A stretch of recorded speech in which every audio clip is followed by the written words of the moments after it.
शासकीय विश्रामगृह येथे शिवसेना शिंदे गटाच्या वतीने बैठकीचे आयोजन करण्यात आले होते। या बैठकीमध्ये असंख्य कार्यकर्त्यांनी शिवसेना जिल्हा प्रमुख यांच्या उपस्थितीत शिवसेना शिंदे गटामध्ये जाहीर प्रवेश केला आहे। पक्षवाढीसाठी हे युवक येणाऱ्या काळात काम करतील आणि पक्षाला बळकटी मिळेल असा विश्वास शिवसेना जिल्हा प्रमुख यांनी व्यक्त केला आहे। नवीन पक्षामध्ये आलेल्या कार्यकर्त्यांना त्यांनी पुढील वाटचालीसाठी शुभेच्छा दिल्या आहेत।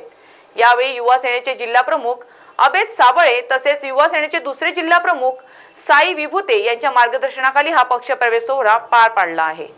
आज माननीय मुख्यमंत्री एकनाथजी शिंदे साहेब यांच्या नेतृत्वावर विश्वास ठेवून नांदेड जिल्ह्यामध्ये युवा सेनेचे आपले जिल्हा प्रमुख अमोद साबळे आणि तसेच दुसरे जिल्हा प्रमुख साई विभूते यांच्या मार्गदर्शनाखाली यांच्या नेतृत्वाखाली आज नांदेड शहरामध्ये असंख्य तरुणांचा प्रवेश आज आम्ही करून घेतला आहे। त्यामध्ये किशनजी रोडा ज्यांच्या फॅमिलीचं बॅकग्राऊंड हे नांदेडच्या विकासामध्ये एक हातभार लावणारा असावा आहे। त्यांचे आजोबा एक नगरसेवक म्हणून आपल्या महानगरपालिकेमध्ये काम करायचे, ते एक प्रसिद्ध उद्योगपती आपल्या शहरातले आहेत आणि मी या सर्वांना अशी शुभेच्छा देतो की त्यांनी आपल्या पक्षाचे ध्येय धोरणं जनतेपर्यंत पोहोचवा आणि जनतेची सेवा करा।